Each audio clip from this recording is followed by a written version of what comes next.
Oh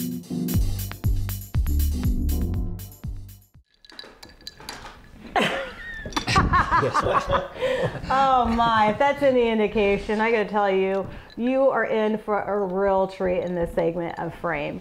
Our next guest has taken something that most of us have used as an entertainment or educational tool and turned it into an entirely cool art form. With me is multidisciplinary artist Mel Andringa. Thanks, welcome to Frame, Mel. Hi, Yvette. Thanks for coming to my studio. I love your studio. It's so happy. Well, it's quite sort of. I do some work here because I can just do it on the tabletops and so forth. But I do have another studio that I use as well. This is more my showroom and my the place where I do interviews. Oh, really? Yes, yes. Oh, we're not there right now. Oh, how'd that happen? My studio is some other place. Your interviewing studio. It's so cram-packed full of puzzle boxes that you can't walk in it. So we're much more commodious here. Well, what I was talking about in the intro that I didn't really give people the idea of what it is, but I'm sure you can tell now, is puzzles. Mel has figured out the secret to puzzles and how they are stamped, and has turned puzzles into an art form.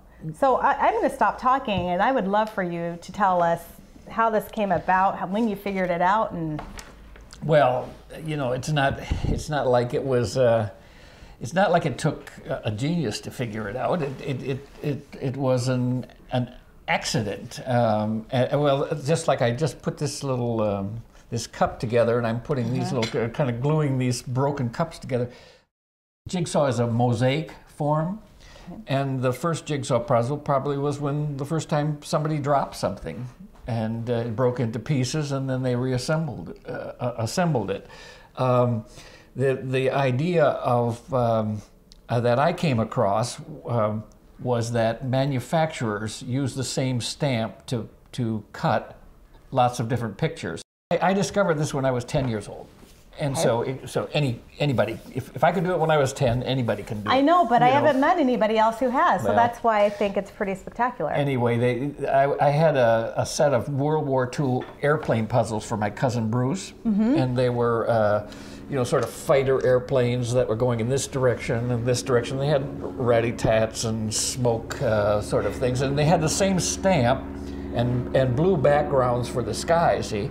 And I found out that I could mix them together and make crashes.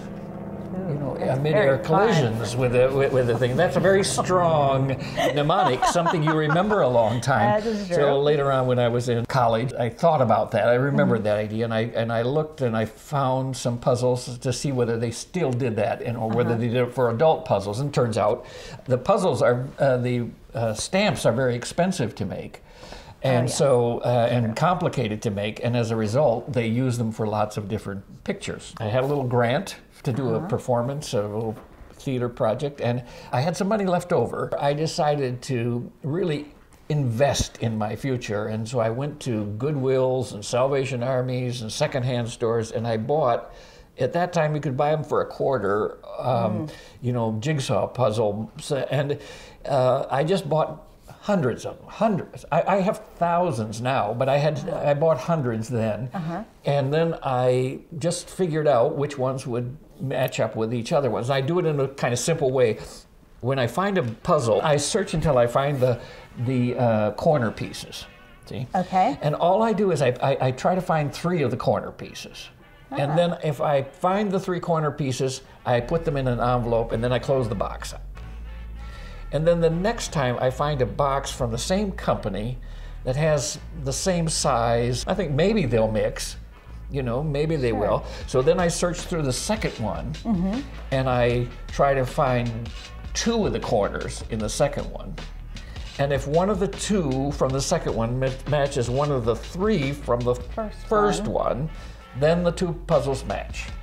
And then I put the first one together, like this one, and then I look for another, then I start the other one. I work it on top of the first one. When you work with a jigsaw puzzle, you're working with 2 kinds of information on the piece.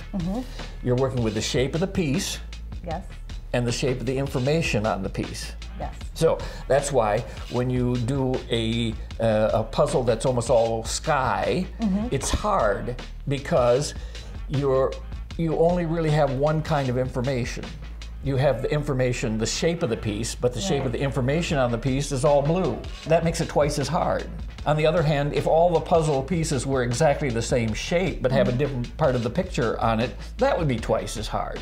I work the second one on top of it, and I do it for another reason, not only to make it faster, but also to see the registration of the two images. So if this is one picture, then the next picture I do it on top of it, then I see how those two pictures fit together. Because I can't move this piece to that location. That piece goes in that location, but I can move the piece that's exactly this shape and exactly that size. I can switch it out with the other one. Yes. And by working them on top of each other, maybe I'll get a little idea like a pun. Say like the one with the that's called Big Rack, the raccoons coming out of the hamburger, right? So maybe it's a little pun, like an audio pun that I think of, because you spend time working with the jigsaw puzzle. So you know, maybe a little gag like that, comes out of the idea, and then you put that together, and that's what it is. And that's what it is. Other times, they don't fit together very well visually, but it might be that there's a kind of a pattern in the way the pieces are laid out, and you might be able to do something kind of conceptual, like take a row from puzzle A and then a row from puzzle B, and then switch it with a row from C, sort of knit with it, or create a kind of conceptual pattern, you know. So I've found so many different ways to do these, to mix them together, that they kind of mimic the history of, you know, art history, where artists sometimes do things conceptually, sometimes they do things intuitively, sometimes they do things kind of painterly, sometimes they do things with a surrealist kind of twist to it, and so forth and so on. I went to the Cedar Rapids Museum of Art and saw the pieces that you have in the show. So tell us about the exhibition and your inclusion in it. Well, it's an exhibition of works that were that the museum acquired in the last 5 years from area artists. It's Lure of the Locals is the name of the show. Yeah, it's called Lure of the Local. And I had a show at Cornell. They saw one of those, and they wanted one of them. It was a kind of a man's head, and it's made out of half a dozen different puzzles. And I kind of paint with the pieces to create essentially the silhouette of the man's head, and he's wearing a hat. And it's called Mad as a Hatter. It includes puzzles of newspapers, puzzles of flower bouquets, a gumball machine, various other things, and then all kind of put together in patches. So they had, and there was a companion piece to it called Bee in Her Bonnet, which is a kind of a female head with a kind of floral hat on her head. I want to know about your glasses, though. Everybody wants to know. I'm not the only one. Oh, I got them in Venice on New Year's Eve. Of course, I lost my glasses, fell into a canal or something. I don't quite remember. It was New Year's Eve, and I had to get a new pair while I was there. And actually, people have been going to Venice for glasses since Galileo. Even Elton John goes to Venice for glasses, and they have shops that only make one kind of glasses. You know, their own brand and their own kind of thing. So this wasn't the most unusual one. Some were like a twig across your brow and two little hanging pieces of glass or shards of glass that looked like you walked into a plate glass window, you know. You can get good stuff in Venice. We're gonna go. We need a trip. We need a fashion art trip to Venice. Yeah. We'll call it. No, I won't say that on camera. Oh, this has been a delight. Okay. Exciting. Thank you. You're welcome. You were spectacular. Thank you for inviting me. Absolutely. I want everyone to know about your work. All right. We'll Tell get them busy about on some that. other people. You got some other artists coming up? Here we go. Yes. I make my rounds all in positive ways, but I am so committed to this project and you know, being a part of the conversation and getting people to think. Well, anything we can do to support the artist community. Thank you. I appreciate it so much, Mel. Okay. All right. I told you we're in for a treat. Thanks for tuning in to this segment of Frame. He's an artist after my own heart. From his incredible selection and assortment of printed media, from magazines to books, he channels some amazing artists through his paintings. You'll see his work in the new Cedar Rapids Museum of Art's Lore of the Local show, which you must see. And hopefully you will understand his work at the soul level like I have. And if it really moves you, it'll bring you to tears, as it has done for me.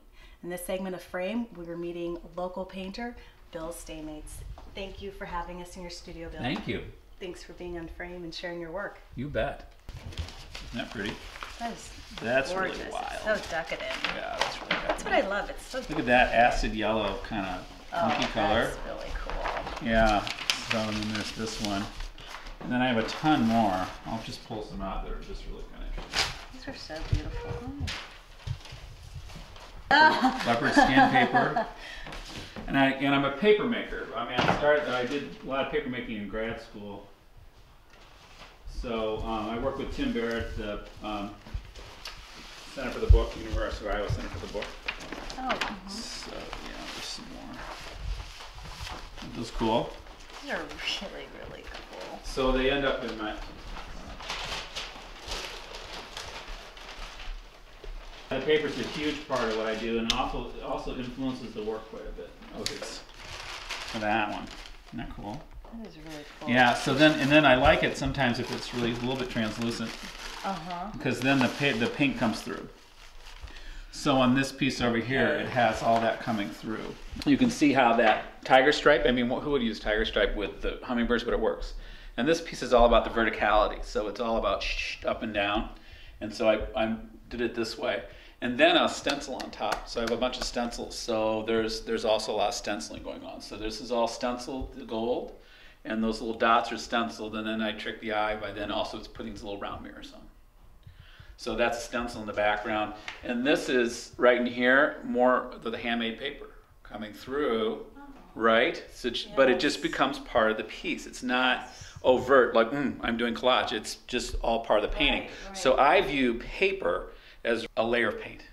So what's the intention of tricking the eye with the glass mirrors? I want to make sure I think it's a nice visual, and I think that it also just relates to the whole idea of they found them above the clouds.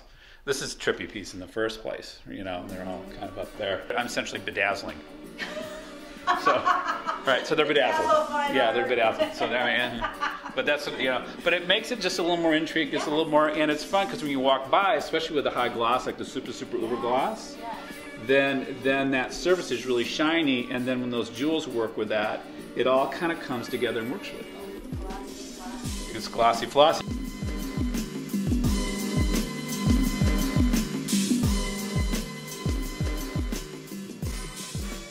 This chandelier is just that whole idea of the opulence, the overdone in society, and then the tile in this one, they knew it was all about her chandelier. Well, I mean, that's obviously, the whole status symbol thing.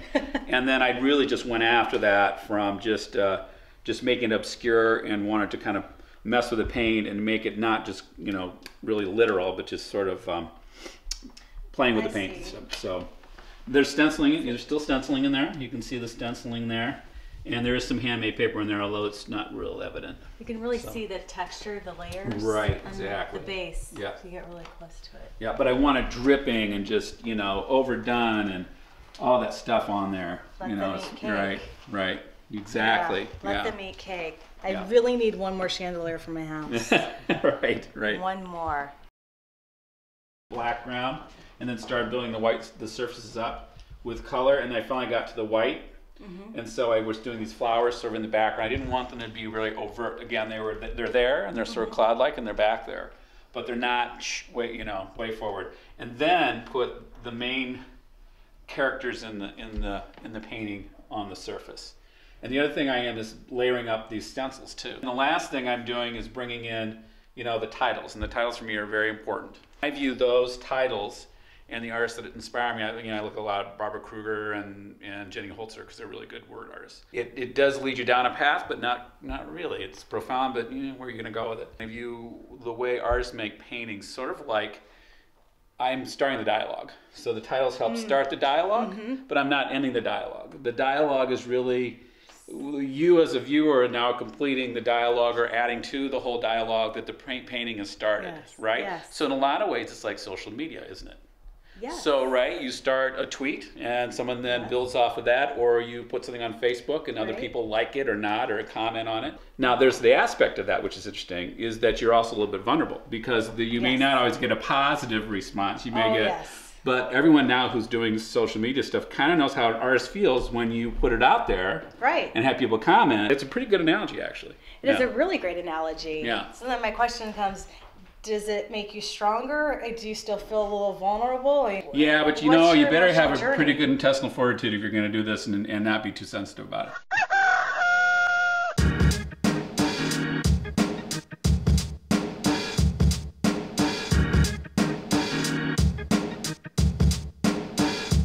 This dude who's this designer in New York, and I just love just completely overdone rooms, just pattern decoration just layered on there, and that's sort of my inspiration for a lot of this work right now. So I look at a lot of pattern decoration artists, Joyce Kozloff, people from the 70s and people like that. And then the animals, I look a lot at Walton Ford. I don't know if you're familiar with his work. He does these amazing watercolors. I got one. Oh, right here. This is Walton Ford. Okay. So I look at his stuff a lot. This is just a huge, huge watercolor, and he does these great pieces they're obviously comments on social comments and using the anthropomorphic and making commentary on culture, society. So he's wonderful. So he's another one of my inspirations too. I'm looking at different people for different reasons, and then they all kind of inform the work for different reasons. Sean got the piece for the museum, which was the big she-wolf, you know, and a lot of people, I notice younger people like it a lot. Older people are like, huh, no, really don't like that very much. So, I mean, and hey, I just have to deal with it. I mean, that's just the way it is. But that's your vision, it's your interpretation of your moment. Right. It's a little startling. It's a little startling. It is. And again, you know, because I use these animals and they're all someone I know, or they take on a persona of someone. And so that she-wolf was a persona of someone I know, a relative who's pretty judgmental when they come in our house or in someone's house, pretty sanctimonious. And it's like, they're coming and going, well, I don't know if I like that or not. So, you know, she found it also distasteful. Well, okay, fine. So that was how I viewed it. But that's not how everyone takes the piece. Well, that whole piece started with doing the mouth. The pink gums were important because then that particular pink, which is a horrible Pepto-Bismol pink, this color right here is just awful. But it was the basis right, exactly. It was the basis to the whole painting. I mean, I use a color generally and mix it with all the colors in the piece.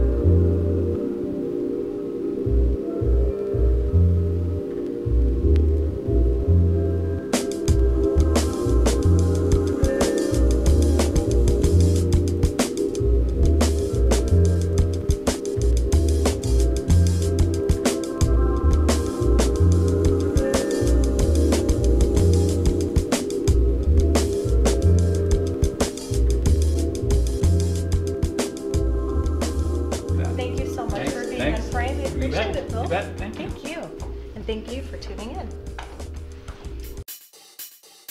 Have you ever seen an artist's work that just grabs a hold of you and doesn't let go? Well, that's exactly what happened to me when I saw our next guest's work at the Cedar Rapids Museum of Art's Lore of the Local exhibition. He's a photographer and a Photoshop extraordinaire. Welcome to Frame, Shane Mcallister. How are you, Shane? I'm doing great. Thanks so much for being on Frame. Oh, it's my pleasure. You are a photographer, you have many different subjects, but one that you are showing in the exhibition is Charlie. I do take a lot of different pictures. I like to just drive around and get lost and walk around small towns in Iowa. But this is kind of a series that I've started with this little guy right here. Everyone, meet Charlie. Hi Charlie, thanks for being here. You look fabulous. Charlie's kind of deviant. He's a little naughty, and you never know where he's going to show up. He's showed up in many different places. But today, Shane has decided Charlie's doing yoga. Therefore, you know, we're in our yoga poses, kind of, sort of. And he's going to share with us his creative process and how he brings Charlie to life in his photographs. Yep. He's gone golfing. He's drank coffee. He's, been gardening. He's done a little construction. Bird watching. Bird watching, putting on his jacket. And, Yeah, really the a beautiful possibilities are endless. Yeah. And you looks beautiful today. You must have just come back from the beauty parlor, Charlie. Right? You look like you are so fresh and ready to go. Yep, he spent the day at the spa getting ready for the shoot today. Wonderful. Where do we begin with this? I can show you kind of how I get started with Charlie. Okay. The first thing I do is I set up my tripod. I always have it right around Charlie's height, so it looks like he's actually, when the picture's done, it looks like he was the one taking the picture. And then I just get my focus ready, and I don't really touch the camera after that. I have to have an assistant push the button, push the shutter, while I pose Charlie in the scene. We're gonna, was it the tree pose? Is that what we kind of decided on? Yes, the tree pose. And I have our whole list of poses here that we can put Charlie in. So what I try to do is not have any part of myself blocking Charlie from the camera's point of view. It just makes the photoshopping a little bit easier if I'm in it as little as possible. Sure. I don't have to create new arms for Charlie or anything like that. It's not always possible. This one might be tricky with the mirror behind me, but I thought it just seemed like that's how they would do it in yoga. So if I can get this going here. So it's somewhat of a tedious process trying to pose Charlie sometimes. Doesn't always do what I want him to. So let's see if we can he's do a little this. naughty. I can understand. He's a little incorrigible. He's a little creepy, some people think. He is, but I like him. Charlie's just slightly creepy, but there's something about Charlie.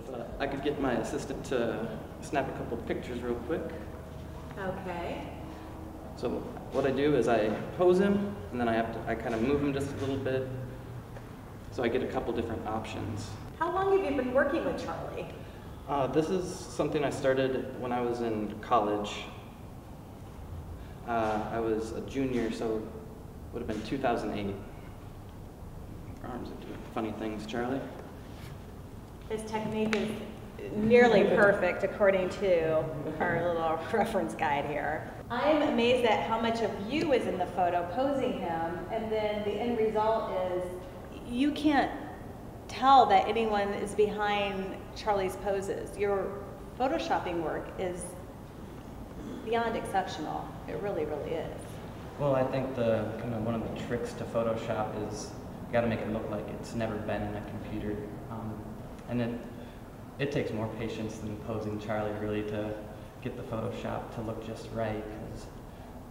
Because my goal is to have the illusion that Charlie is living and he's the only person in the world. It's a alternate universe, I guess. Sure. Of just Charlie's. It works. You do it very, very well. This will be my 25th Charlie that I've made, so it's kind of cool. Do you have a goal in mind as how many Charlies you want in your series? I don't know. The possibilities are kind of endless. Charlie can do anything that I put his mind to, I guess. I don't know. I guess I will just stop when it gets old, so I might never stop. Sure. It's not the only thing I do. I always like to have a couple projects going on at the same time, and Charlie's just the most successful one right now. Charlie probably has some deeper significance than what meets the eye. Yeah, absolutely. At first glance, it's kind of funny, maybe a little creepy. And then I hope that people, after they look at it for a couple extra seconds, start to see this idea of, Charlie kind of represents all of us, and he represents sort of the best of us all. He's always helpful, he's always happy. I couldn't make him frown if I wanted to. True. And he's very curious, and I think those are three of the most important qualities in humanity. And then there's also the idea that he is a puppet that has no puppeteer. So it's kind of, for me, that's the most personal part, because as a young adult, I feel that way. I'm no longer in school. Parents aren't really responsible for me anymore. I'm making my own choices kind of the same way that Charlie gets to make his own choices. I guess it's a lot about the freedom that you get when you can be responsible for yourself. I am still controlling him. It's an illusion that of choice, I guess. Like, I'm still posing him, and you know, you can kind of keep digging deeper and deeper and finding more meanings with this work. Oh, I dig it. I have a whole new perspective on the Charlie series. Thanks for sharing that.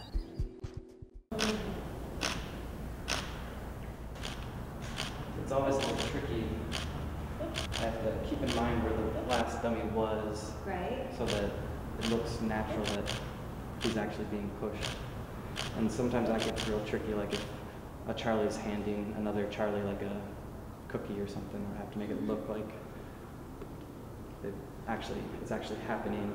Sure. So that can be a little bit of a challenge. That's probably one of the biggest challenges with this work, is getting him in the right position and remembering where everything's at. You know, I really love Charlie's lipstick, and I'm wondering if you know the color, because that's what Rambunctious Red, I think, is. Oh, yeah. Oh, What I would call that's it. a good name. Thank you. That's a really great name. you. That imagination, keep that going. What do you think kills people's imagination? I don't know. I haven't figured that out. Mine, I'll tell you if I ever lose mine, how I lost it, I guess. Do you give yourself permission to be as wildly imaginative as you'd like? Oh yeah, absolutely. Well, I majored in photography, but I think as an artist, I shouldn't be the one that censors myself away from doing something. If I have an idea, I'm going to go with that idea, like with 100% of my energy, whether or not it's something I know how to do even. I think too many times with artists that we tend to get a style and we get recognized for one thing, and then we're afraid to go outside of our comfort zone. We're afraid that the audience won't follow us, and I think if you believe in it, then other people will believe in it too. If you have an energy about your work, people will see that. They'll respond to it. I'm not going to stick to just making Charlies. I want to push myself and see what kind of artist I'll be in 5-10 years. It'll be something completely different. Oh, I'm excited. I can't wait to see. Charlie, thanks for being here as well. Yep, thanks, Charlie. All right. Charlie says, peace out. Thanks for tuning in to Frame.